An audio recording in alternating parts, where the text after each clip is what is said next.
Hello, hello. Welcome to Friday Travel Trivia. It's my brand new series that I hope will actually become a series. It's hard to tell. It's the summer. We get really busy, but usually Fridays around noon, I am free and I am a little bit bored. So Friday Travel Trivia it is.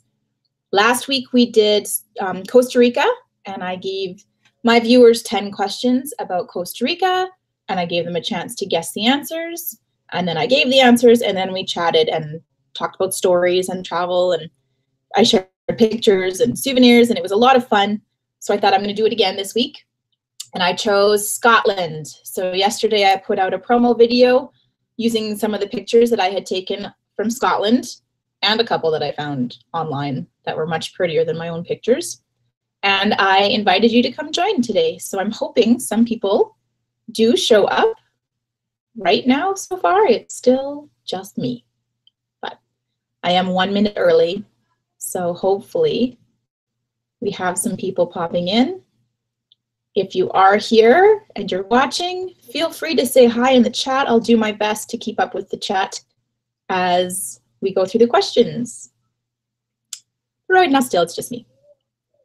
My kids, they are at home, so there's a very good chance there will be kids barging in and out of my room.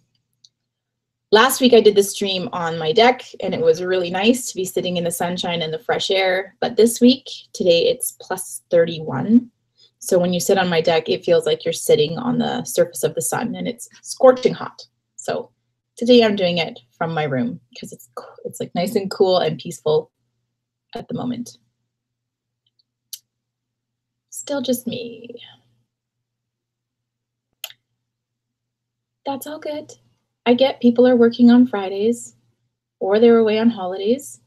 I bet lots of people are out camping or going on adventures. I will stick around for probably about 5 to 7 minutes or so. And that's about as long as I feel like chatting all by myself. So, ho, here we go. It says 3 watching now, so that's more than just me. Julie is up at 3 a.m. in Korea to come watch this. That is hardcore. Thank you so much for joining. That's awesome that you could pop in. I feel very flattered that you did that. Yes, you can go back to bed, Julie, if you're exhausted. Very cool. Hi from Canada. Colorado Martini is here. Awesome. Happy Friday, Colorado. I hope you guys have great weekend plans. And it says 4 watching now. Okay, we're getting some people in here. That's exciting. Has anybody that's in the chat, has anyone been to Scotland before? We went in 2012. All right, Julie, thanks for coming. Thanks for getting up at 3 in the morning just to say hi. That's really awesome. You get some sleep and have a great weekend. Yeah, we went in 2012. My husband's best friend was getting married to a Scottish girl. And so Joey went over because he was the best man in the wedding. But it was like right at the end of June, and I wasn't able to go to the wedding because I'm a teacher. So it was right at exam time. I couldn't get work off. So I missed the wedding, which was gorgeous. They got married in Stirling Castle, which is a crumbling old ruin. And this is them getting married inside this ruinous but beautiful moss-covered castle. It was stunning. And I was really sad that I missed it. But my husband did take me to Stirling Castle after so that I would have a chance to see the ruins and where the wedding was. So I did miss the wedding, but as soon as exams were finished, the last day of school, I had my suitcases packed in the car, and I locked my classroom door, got in the car, and I drove straight to the airport.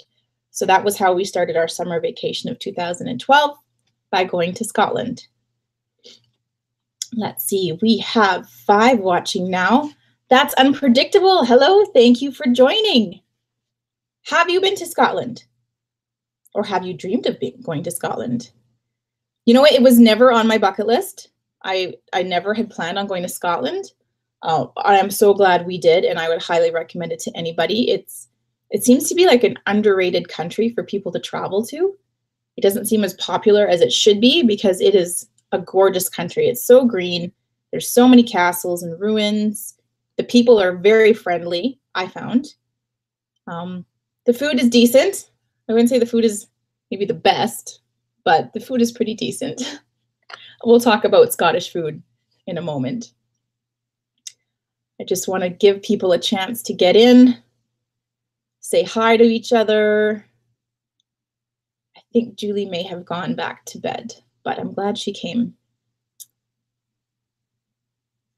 All right, if you want to start the trivia, just give me a thumbs up in the chat and I will get straight to the first question. There are 0 prizes for winning in this trivia game, just bragging rights. And a big shout out from me. But it's a lot of fun, and most of the trivia questions that I have chosen either tie in with something that I want to show you. This is my photo album. I do them in Mixbook. It's a program online. It's I don't work for them, but I love them. So I pump them all the time. They just make really nice, good quality photo albums. So I'll show you pictures that tie in with the trivia questions, or I have a good story to go with them because Scotland is full of really good old stories. All right, I see some thumbs up. Hi, it's Faye's World. Thanks for stopping by. Are you ready for some trivia?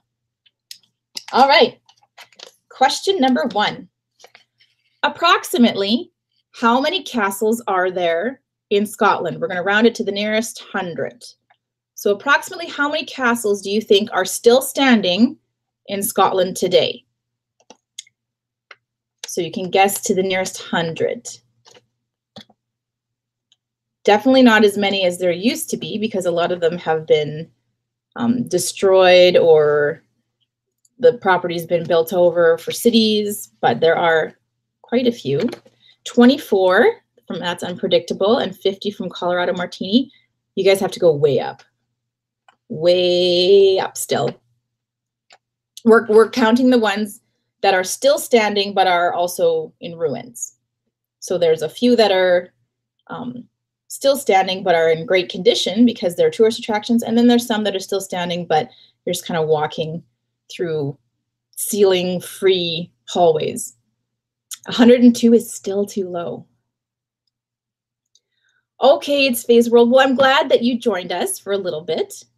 You can always come back to the live stream replay after and find out the answers to these questions, and then you will know a lot about Scotland and you can impress all your friends. 100 is still too low. Keep going up and up and up.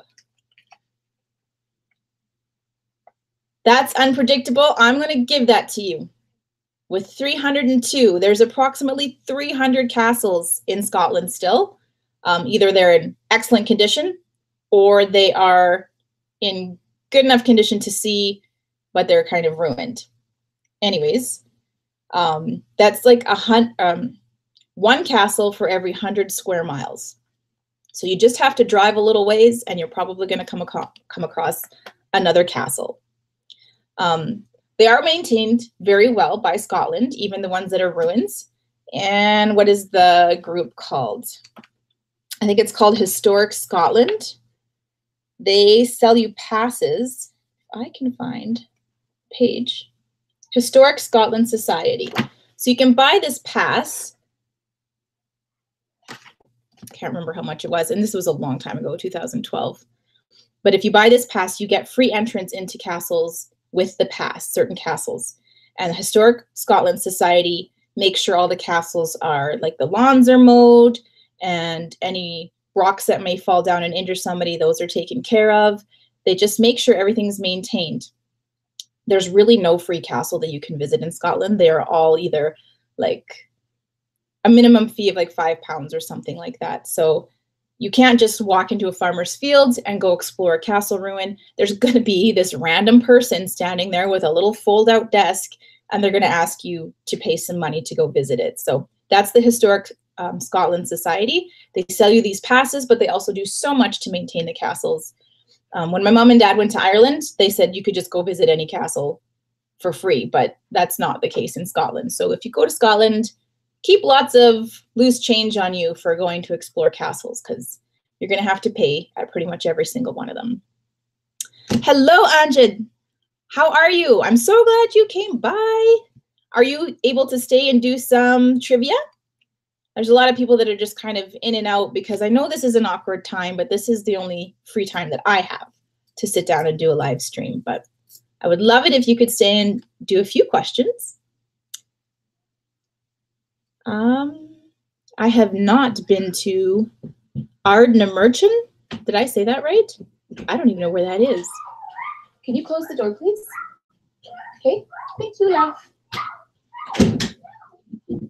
I tried to give my kids like 700 snacks so that they wouldn't come bug me, but they've obviously already eaten them. Okay, perfect. So I'm not going to be on for very long. My trivia usually takes about 45 minutes or so. So hopefully you can catch most of it. My son is pretending to be a cat and he's very loud.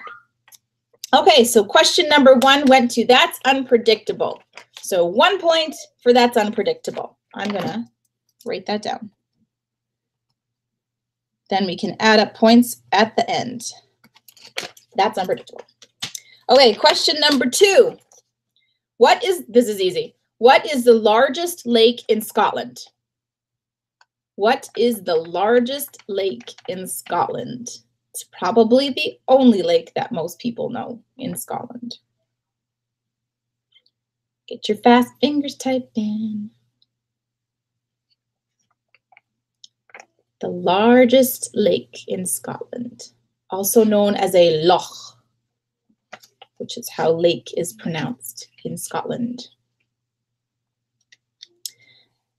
We need some more people in here to make it a little more competitive. Make sure you tweet this out. Get more people in here. It'll be a little more fun. Colorado Martini. You got it. It's Loch Ness. Loch Ness is the largest lake in Scotland. So 1 point for Colorado Martini. Close the door, buddy. No, no, no. You have to be a kitty out there. Mommy's doing her live stream, love. Okay. Can you go put your Play-Doh away? I pooped. Oh, good God. Okay, go. Go find Daddy. Go. Okay. Then Ariel thanks me. Okay. My son just informed the world that he pooped. Awesome. I want you to thank me. Can you please? I don't thank you. After. Okay. All right. We are potty training and it is going so horribly. So horribly. I can't even. All right. So Loch Ness is the largest lake in Scotland, which of course it's supposedly inhabited by the Loch Ness monster. You may believe, you may not believe. I liked to believe. I love the idea of Nessie. But when we went to Scotland, we went to Drumnadrochit, which I'm probably saying that wrong, but it's a little town just south of Inverness, and they have the Loch Ness Monster Interpretive Center, which takes you kind of like on a journey through time, looping through this center from the first sighting all the way until today, and it goes through all the possibilities of what the Loch Ness Monster could be and how it was faked. And by the end of going through the Interpretive Center, I no longer believed in the Loch Ness Monster. They had kind of really broken it all down and explained how this monster probably did not exist. So it kind of popped my bubble there, but the Interpretive Center was really well done. Very well done. Lots of video footage and photography and lots of interactive stuff. So if you are around the Inverness, Loch Ness, Drumnadrochit Center, you should really go to the Interpretive Center because it's just really well done. But yeah, I don't believe in the Loch Ness anymore. Sorry. Sorry to burst your bubble. I'm going to give that one to Colorado Martini. There we go. 1 point for you. Okay, question number 3. Okay, get lots of questions in before Anya has to go back from her lunch break. What is Edinburgh's nickname? Edinburgh. It is probably one of my favorite cities on the planet. It has the best atmosphere. You're walking along and you can hear bagpipes floating on the wind from multiple corners, and There's really lots of cool things to see and do. I love Edinburgh, but it has a nickname that I wasn't aware of till I got there and did a little exploring. This one you might have to Google. And if nobody can get it, I'll just tell you what it is. Oh my gosh. Abby, you're going to have to do it on your own. Hello, Nathan Likes Drums. I am glad you popped in. We're doing some Scotland travel trivia. We're on question number 3. What is Edinburgh's nickname? I don't know what you just typed, Anya. That's not what I was told. No clue, Colorado Martini. Well, it's interesting because I didn't know this till I went there. I'll give maybe Nathan Likes Drums knows the answer. Edinburgh's nickname. Anya has been to Edinburgh. It's a great place. Hello, Terrell. Thanks for joining. Okay, Old Smoky translated. That might be another one of its nicknames. This was told to me by a local because he was really interested in Edinburgh history. I will let you know. It is called the Athens of the North. The Athens of the North. I don't know if that's what you heard, Anya, but I liked this idea because Edinburgh was actually the site of a Scottish Enlightenment, a Scottish Renaissance back in the 1800s, I believe, because they had, well, everybody has heard like the Braveheart story. So they had tons of fighting between the English and the Caledonians and and everybody just was fighting for land. The clan system was fighting amongst themselves. And they had a kind of like a dark age, a very dark period. And then in the 1800s, like late 1700s into the 1800s, they had this like intellectual, educational enlightenment and a renaissance. And then we had them inventing things like, oh, I read it last night. There's a whole list of stuff. And now I'm blanking because there's people watching. Anyways, they had a bunch of people inventing things, and they had poets and writers, and they just went through this big enlightenment stage. And if you go to Edinburgh, there's a place called Calton Hill, and it's got an observatory, and it's got a tower that's connected to the 1 o'clock gun, or the 1 o'clock cannon at Edinburgh Castle. So it's got, I don't even know how they're connected, but they're connected. Thanks for coming. That's unpredictable. Oh, and thanks, Terrell. Yeah, I hit 1,300 this morning. It was so exciting. So anyways, up on Calton Hill, they've got all this stuff, and they have like a mini Parthenon. The mini Parthenon is not to represent the Enlightenment. It's actually to represent fallen soldiers. But it does look like literally a mini Athens up on top of that hill with these big towers and these Roman and Greek type buildings. So I thought that was really cool that Edinburgh started this renaissance in the UK and kind of led them out of these dark times where everybody was just fighting and fighting and fighting. So nobody got that point, but that's okay. So we are, That's Unpredictable got 1 point, and Colorado Martini has 1 point. Although That's Unpredictable is leaving, so Colorado Martini, you can get ahead. All right, question number 4. I told you we'd talk about food. What are the main ingredients in haggis? Scotland's classic food. I got to eat some. It wasn't that bad. It just sounds really bad when you read the ingredients. So what are like the 3 main ingredients in haggis? And if you know how it's made, you can share it with everybody. It's for the brave. Anya, you got it. It's the heart and the liver and the lungs of a sheep all ground up together to make a mash, a meat mash. And then they season it with like lard and spices, and they jam it into a sheep's stomach, and then they can boil it or bake it for hours.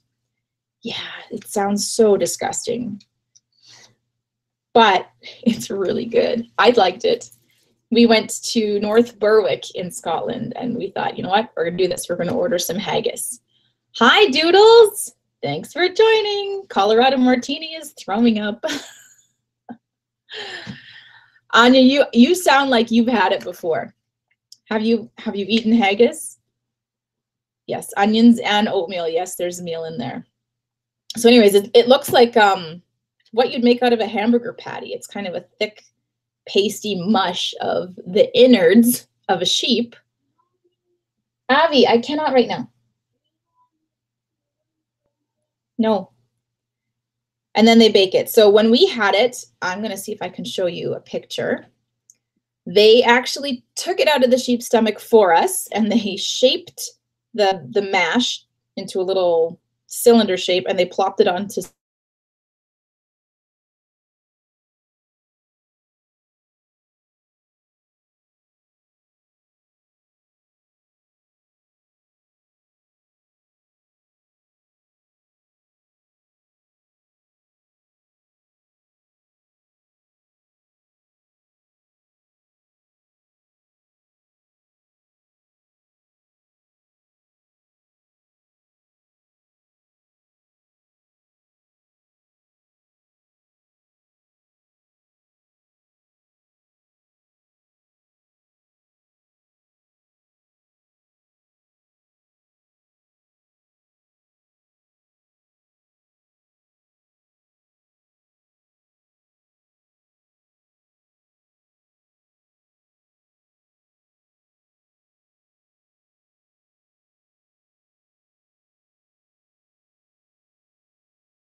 Okay, am I back? I hope I'm back.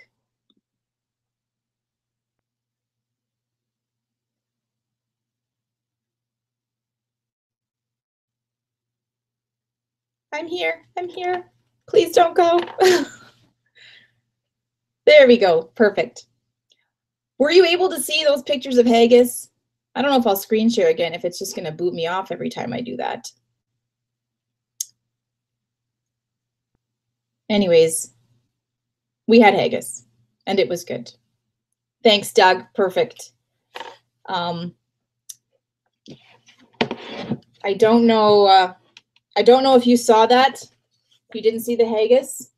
So I'm just going to do it out of my photo album. It's not as good as showing you a whole picture, but so this would be haggis inside the sheep's stomach. Here's all the meat mash, and then it's cooked inside the stomach. And then this is what we got, though. They took it out of the stomach for us. It's like the mash has just been kind of shaped into this glob cylinder, placed on some mashed potatoes and covered in peppercorn gravy. And it was really, really good. We devoured it. So it's much better if you don't have to see the sheep's stomach. But it was good. I wouldn't make it myself personally because I cannot picture myself grinding up liver and heart and lungs in a blender so that I could cook it later on in a stomach. But Colorado Martini. Yeah, it's not for everybody. But I really wanted to try it, and I'm glad I did. I felt very brave. I felt like a foodie. We did split the plate, though. I didn't eat a whole plate of it myself, so I can't brag about that. So Anya got that question. I am going to write that down. All right, question number 5. We're halfway through already. What is Scotland's highest mountain? Do you know what Scotland's highest mountain is called? Hello, Wrestler Mania. I know you're at work. Here, I'm going to say hi to you because your sound is down. I'm so glad you could make it, even if it's probably only going to be for a little bit. Temporarily, I can't type. Anya got it again. Ben Nevis. Ben Nevis in the Western Highlands is the biggest mountain in Scotland. We just drove through the Highlands on our way back from Inverness. We kind of just drove through them, didn't have a chance to really stop and hike or explore, but they're really pretty. I don't want to sound snobbish, but to me, those aren't mountains. I live in Alberta with the Rocky Mountains, and those are crazy big mountains. And I'm sure if you lived in Nepal, you'd be like, well, that's nothing. So it's all perspective. But the Highlands were really beautiful.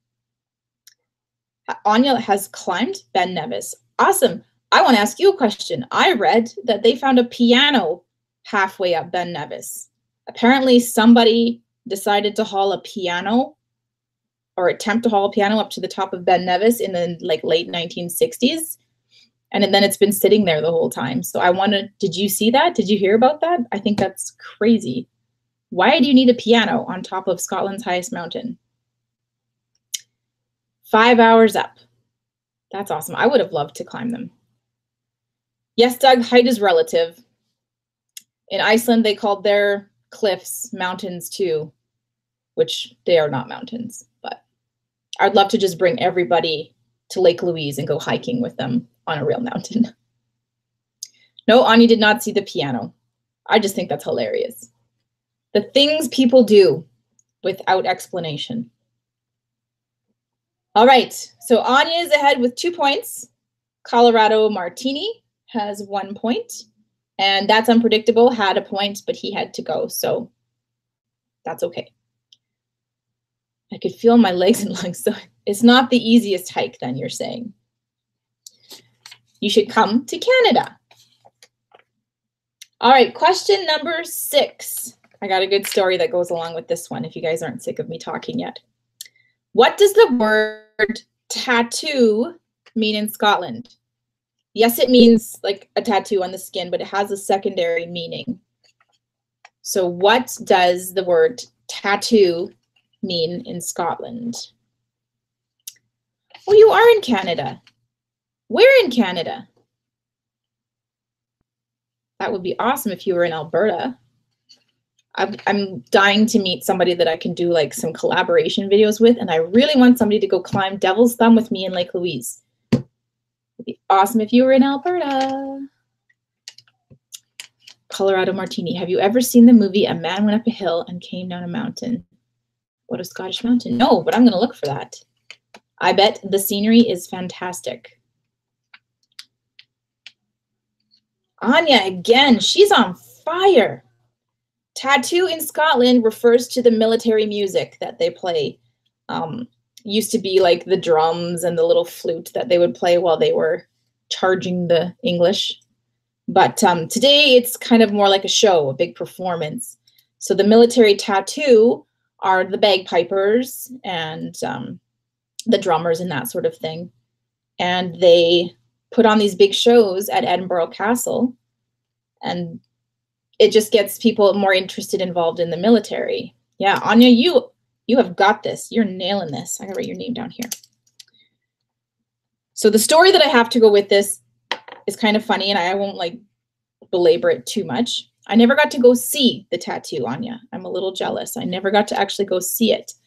But we were going up and down the Royal Mile, which is one of the more famous streets in Edinburgh, checking out some pubs. We went to this one pub with a one-man band doing some live music. And my husband is Chatty Cathy when he has a couple beers in him. And he started talking to these older gentlemen who were sitting at the bar next to us. And they were the most friendly people I've ever met in my life. And they were a little bit corked. They'd been sitting there much longer than Joey and I. And I made a comment about liking the live music and isn't it good? And that guy's pretty talented. And they just started laughing and they're like, this is nothing. Like, do you trust us? And I was like, I just met you 10 minutes ago, but yes, I do. And so they took my husband and I a few blocks down the Royal Mile and a couple blocks off down into this like dark alley, sketchy little windy cobblestone street. And we were a little nervous, but they were quite old. So like they had to be in like their late 60s, maybe in their 70s even. They were older gentlemen, but they were having a good time.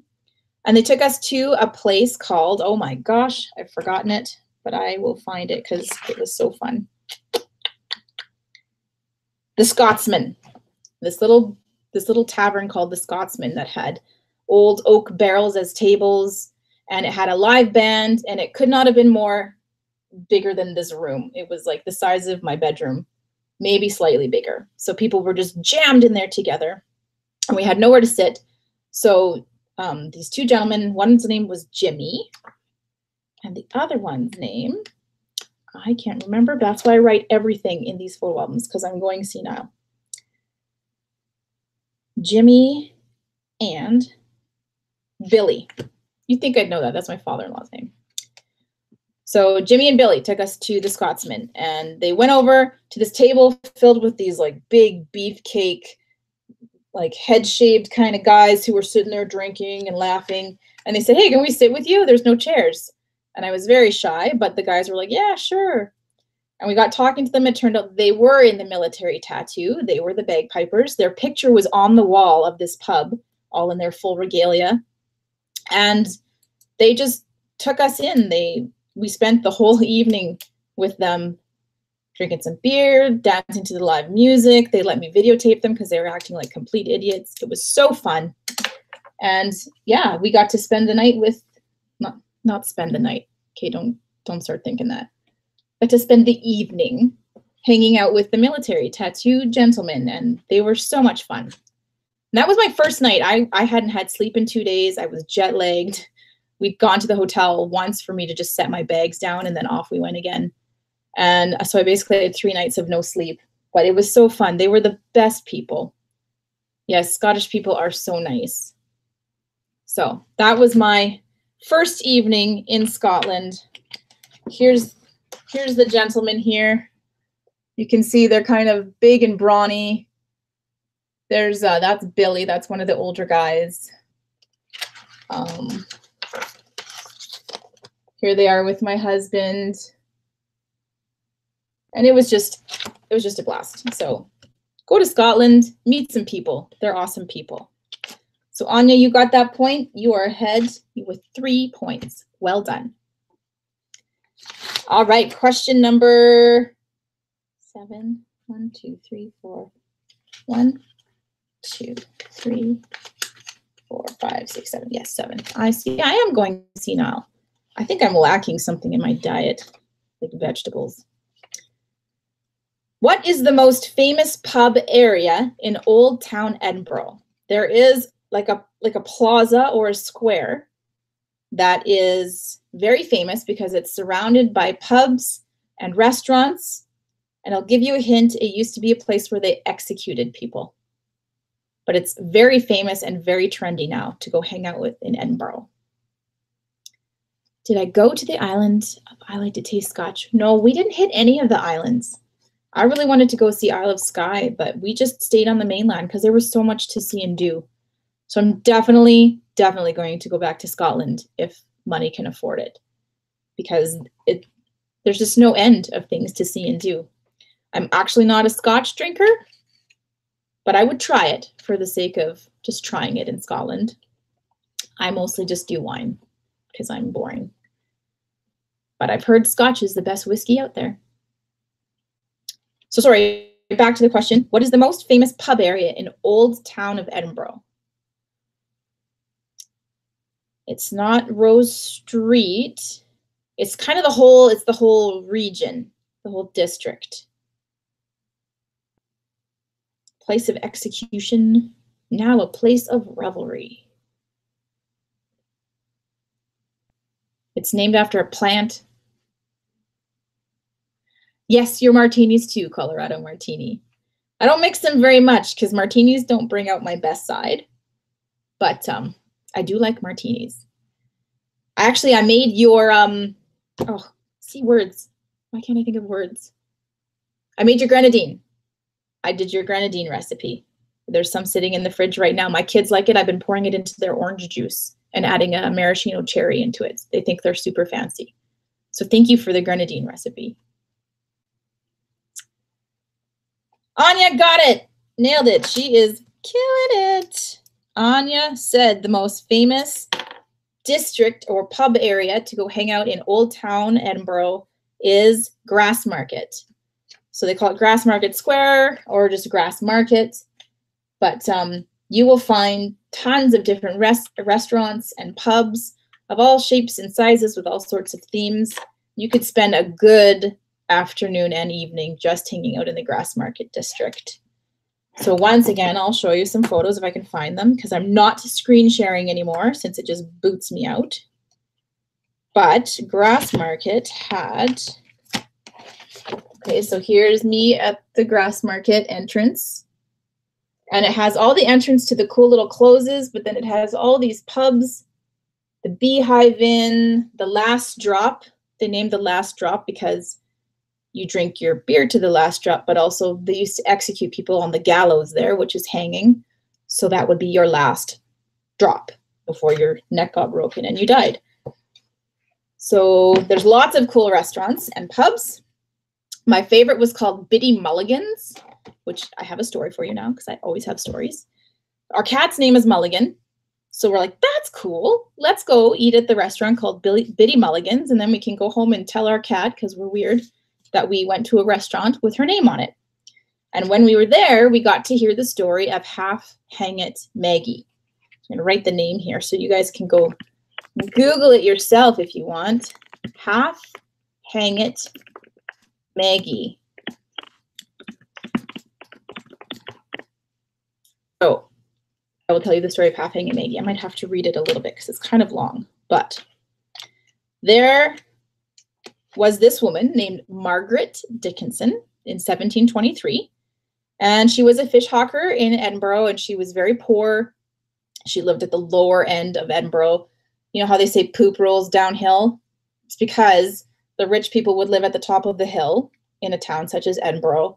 And as your wealth and your power and your influence decreased, you would move further and further down the hill. And since they didn't have plumbing in those days, they would throw their stuff out the window and it would roll downhill. So the poorer you were, the sicker you got because you were waiting around in everybody else's filth. So anyways, that's where Margaret Dickinson lived in. She lived at the bottom of the hill. And she got dumped by her husband. And so she was destitute and scared and alone. So she left Edinburgh. She went to go visit relatives in a different town. And on her journey to see her relatives, she stopped at an inn and she stayed there for a little while because she couldn't afford room and board. So she had to stay there and work to pay off her room and board. While she was there, she started a relationship with the landlady's son, and she ended up pregnant, which happens sometimes when you're in a relationship. Hello, Skylark Birdo. I'm so glad you could make it. Panic D might know this story, Doug. This is something definitely up their alley. So anyways, Maggie is alone, single, destitute, pregnant, and not married to the man that has just impregnated her. And the landlady didn't really like Margaret, so she couldn't just say, hey, I'm going to have your grandbaby. Can I stay here? So she hid the fact that she was pregnant. She left the inn. She went back to Edinburgh. And the baby was born prematurely because she lived in horrible conditions and she was probably very sick. So the baby died because it was born so premature. And she went to go throw the baby into the River Tweed. She chickened out. So she just buried it on the shore. Very, I don't know, not very respectfully, but I guess it's a little bit more respectful than just dumping your baby into the river. Later that day, the baby was discovered because she didn't bury it very well. And somehow, I don't know how, but somehow got traced back to Maggie. And she was arrested and tried under the 1690 Concealment of Pregnancy Act. It is illegal, apparently, in those days to conceal the fact that you were pregnant. So she was sentenced to be hanged in the Grassmarket district on the gallows in September of 1724. And they did indeed hang her. They tied the rope around her neck. They kicked the trapdoor out from under her, and she dangled from the rope. They left her dangling there. They cut her down. They stuck her in the little coffin, and they started wheeling her away to the graveyard. And as they were wheeling her away, they started to hear noises inside the coffin, thinking it was her coming back from the dead or whatever, they opened the coffin and they found her and she was alive. Badly bruised, badly injured, but she was still alive. She actually recovered to full health and she lived a long and happy life. They could not kill her because, according to law, she had already been tried, convicted, and carried out her sentence as she was supposed to. They couldn't do anything more to her. They sentenced her to hang, and hang she did. And that was that. She was set free because she did her time. I don't know. So anyways, that's why they call her Half Hanging Maggie, because she was half hung and half dead, and she made it back. So I love that story. I'm so glad we chose to go to Biddy Mulligan's, because we would have never heard that story had we not. Yeah, that may be the world's first case of double jeopardy, Doug. I love it. I think someone should make a movie on that. That is so interesting, and I can't believe that has not been made into anything yet. Oh, Skylark Birdo. This was in Scotland in the 1700s. We're just talking about the Grassmarket district, where there's lots of pubs and restaurants, and it's like this place to go be happy and have fun and be free, but it actually used to be a place where they killed people because the gallows were there. And so I just told the story about their most famous gallows killing, which was not actually a killing because she lived. Jack Dawson, thanks for coming. I met Jack last night, and I'm so glad that he has hopped onto the stream. Welcome, welcome. We only have three questions left, so you'll have to catch up because Anya, our friend Anya, is ahead by like 5 points, I think, 5 or 6. Anyways, it's going to be hard to catch up to her. So question number 6. I'm like behind here. There's too many good stories. What is the historical significance of the town of Stirling? Stirling has some cool history, and I think if you know nothing about Scottish history, you're going to know the history that is connected to the town of Stirling. And I may have already mentioned it at some point in the stream. So what is the historical significance of the town of Stirling? Yes, but Colorado Martini, you have a point, and that is something to be proud of. Because honestly, there's nothing you get for winning here. Not sterling silver. It's spelt, here, I'll put it in the chat room. It's spelled like this. Stirling. That kind of sterling. Think about the only real bit of history you might know about Scotland and the famous person that might be connected to it. And you'll probably know what happened near the town of Stirling. Yes, Anya, Holyrood Church is there. That's not quite why Stirling is super famous, though. If I had painted my face for this, you might know what I was talking about. Or if I waved my bare bum in the screen and then somebody shot it with an arrow, which is my favorite part. Yes, Colorado Martini, William Wallace. This is where William Wallace and good old Robert the Bruce made their stand against the English during that time when the, what's his name, Bonnie Prince Charlie was trying to come into England and take it back over after his grandfather lost power. So the town of Stirling is where Robert the Bruce triumphed over the English and won that big battle. A place called Bannockburn, which is really close to Stirling. And the William Wallace Monument is in Stirling, and they actually have William Wallace's real sword mounted up in the Wallace Monument, which is this big, big, tall tower that overlooks everything around Stirling. So it's kind of like Wallace gazing across the land that he fought so hard to protect.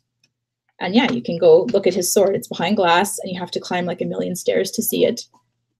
But Colorado Martini. So I just wanted to bring that up because Stirling is a really beautiful town. It's got Stirling Castle, which is where Mary, Queen of Scots, went to school as a child, where she was had her baptism, and where Cromwell knocked half the castle down, but they rebuilt it. There's just so much history in Stirling. It's a really cool place, but I really like the William Wallace Monument. It feels like 2 million stairs on you. It's a very tall monument. I wonder if I can find the picture of it. That is not it. I don't want to spend too much time flipping through this book. But here's the castle at Stirling. It's one of the ones that has been reconstructed. Like this is the ceiling in the castle. And they have all the wall hangings and the furniture. We got to sit in the thrones. Where Joey's standing is where Mary, Queen of Scots was originally baptized, but they knocked that little church down. Well, Colorado Martini, you got 2 points before you had to leave. Thank you so much for tuning in. And you can watch the replay after to catch the last 2 questions if you like. So anyways, that's the town of Stirling. I don't know how much more I need to say about that. If you are like the Braveheart movie, I did write a post on my blog about how inaccurate the movie is, because obviously I like history. Half these questions are about history. So if you want to see where Mel Gibson took lots of liberties in the movie, you can go to my blog and read that article. It's very interesting. So that's all I'll say about Stirling, because I don't want to run out of time. All right, 9th question. What is Scotland's national animal?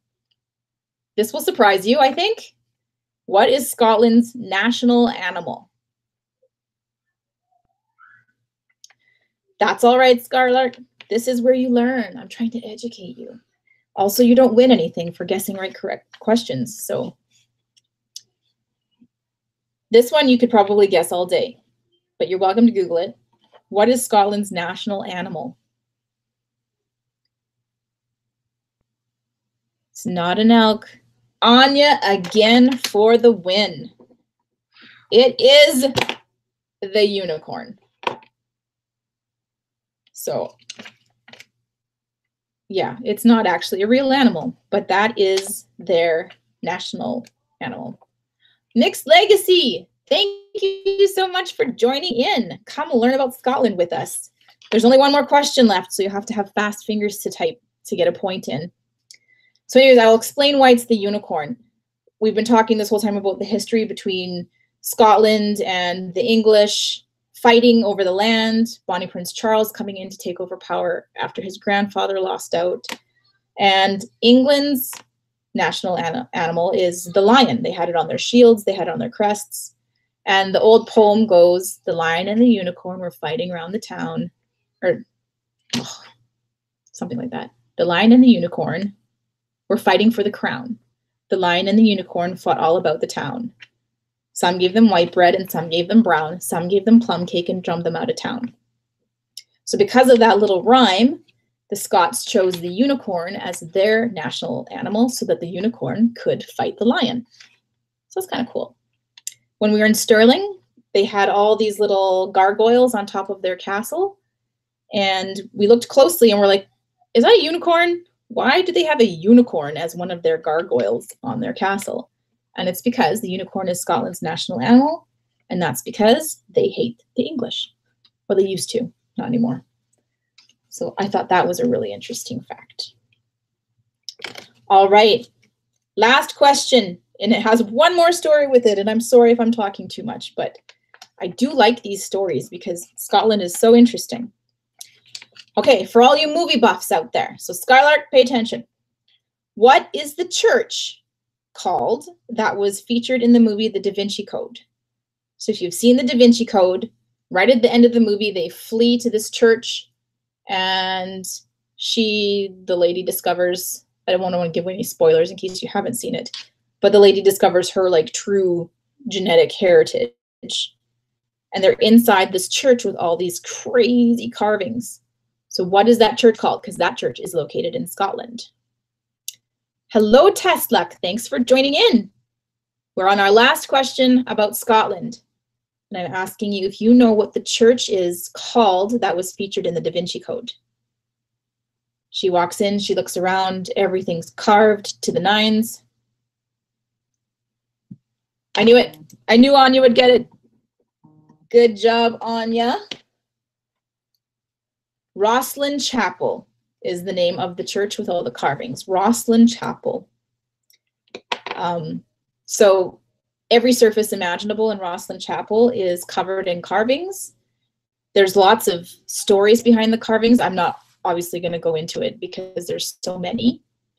But they even have carvings in there of corn, like corn on the stalks.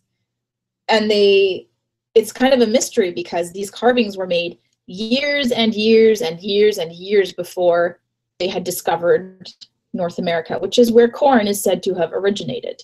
So if corn can only be found in North America, but they hadn't discovered North America yet when this church was built and carved, how did they know how to carve corn stalks? So that was one of the cool stories from Rosslyn Chapel. The other one, which is my favorite, is of the two pillars at the front. I'm going to show this to you because they're very pretty.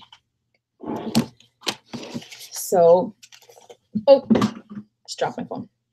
So this is what the carvings are like in the church. Like every little nook and cranny is covered with these ornate, very complicated carvings and patterns. But at the front of the church are these two pillars. So this is called the Master's Pillar. It's very Gothic. It's chunky with four kind of corners. It's got this kind of design on top, but it's very kind of blocky and chunky.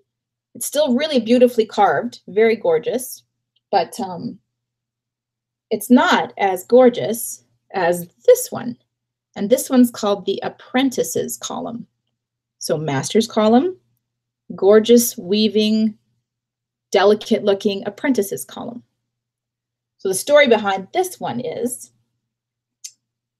the master had carved his column, and he had an apprentice who was trying to learn the skill of masonry and all that kind of stuff.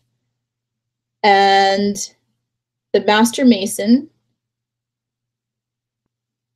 allowed the apprentice to carve the next column.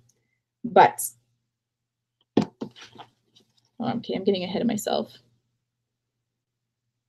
The apprentice had a design that he wanted to do.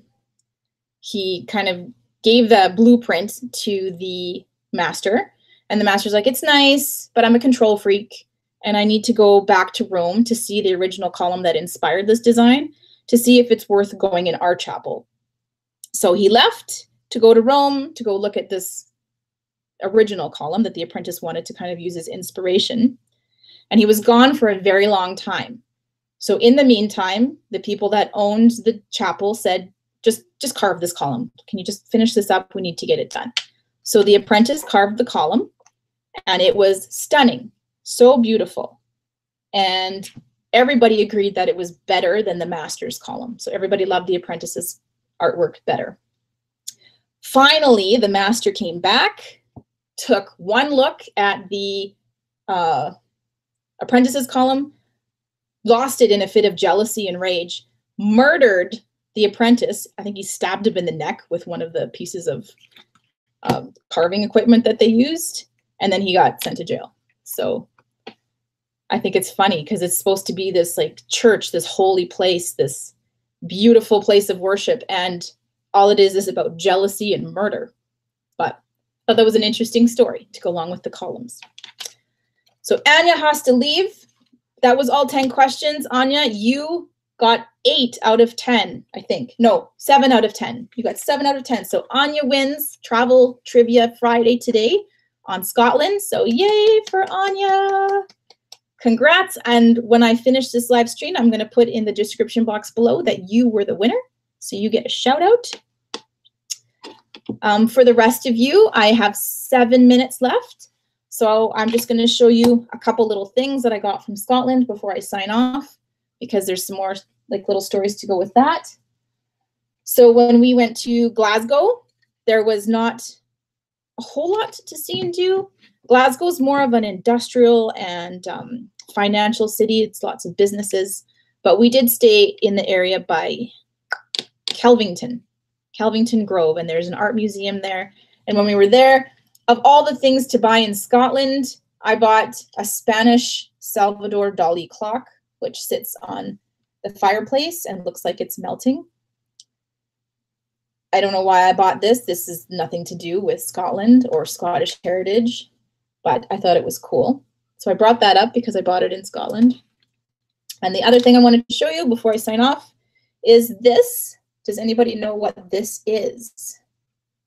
Has anybody seen one of these or know what the significance is? I don't know if Anya left or not. She might know. So if she's still on, she might know what this is. Sorry, Anya, I know you asked me like a bunch of questions. I haven't seen any of those things. I haven't seen the yew tree or blockhater church. See, I need to go back. I obviously need to go back. Oh, thanks, Lacey. I'm glad he likes it. My husband made fun of me for so long for buying this because he's like, that has nothing to do with Scotland. But all right, Anya, thanks for coming. You are the Scotland expert today. So this thing is called a, oh, I'm going to say it wrong, probably a quaiche. A quaiche. Q-U-A-I-C-H-E. Q-U-A-I-C-H-E. It's called a quaiche. And it's got a thistle in the middle because the thistle is Scotland's national plant or flower. So you'll hear a lot. There's a song even called Scottish Thistle. So that's what's inside. And then it's a two-handled drinking cup, like so. So this is a very old traditional style of cup. But this one is actually a ceremonial one, and it's used in a wedding. So that's why Joey and I bought this, because this was like a couple's trip for us way back in the day. So we bought the quaiche, and what you would do at a wedding ceremony is one of them would hold this side, and then the other person would hold this side, and together you would drink during your wedding ceremony. And this, it's almost like when you pour the sand into a cup, each person pours the sand. It's kind of the same idea. Two people united, and then they drink out of the quaiche together to seal the deal. So we've never actually drank out of it, but that's okay. We're not legally married anyway, so it doesn't matter. So those are the things I got from Scotland. I also bought myself a mini sword, but I've put that in a different video, so I didn't want to pull the mini sword up. And then we bought these scarves because we thought that would be cool to decorate his pub downstairs. We have a little bar downstairs. But as you can see, it's 2018, and we went to Scotland in 2012, and they're still wrapped up in their original packaging. They've been sitting in a drawer for 6 years. So maybe this winter I should just take them out of the packaging and wear them as like a winter scarf, because I have this one as well. Celtic Football Club. So I don't know if it's Scottish wool, Doug. Just says, thank you for purchasing this official licensed product and thereby contributing to the development of the Scottish Rugby League. So anyways, this is how much we use them. They're still in their packaging in a drawer. One thing I did want to get, Doug, when we were there was just like a big tartan blanket, because I wanted to use it for picnics. Just this big giant tartan blanket, but they were really expensive. Really expensive to buy real tartan. But one day, we'd like to go back. We'd like to take the kids. All right, it's 12:58. I was only going to go till 12:45, so I'm glad we had lots of good discussion, and I had lots of cool people come join. I hope you guys had fun. I hope you learned a lot about Scotland and liked the stories that went along with the questions. And if you do enjoy the travel trivia on Fridays, if you do like this, then I will do it again next week. I'm very grateful for those of you who stopped by, because I thought I might be talking to myself for a little bit. Yes, Lacey, I'm so glad you were able to stop by. I know this is an awkward time, but I really don't have any other time that I can have a scheduled live stream. So I'm going to sign off because half an hour ago, my son told me he pooped and I ignored him. So I better go do my parenting duty before somebody takes him away from me. Thanks everybody for coming in. Bye, Doug. Bye, Lacey. Who else is here? Anya, if you're still here, bye. And just thanks for stopping by, and have a great weekend. See you.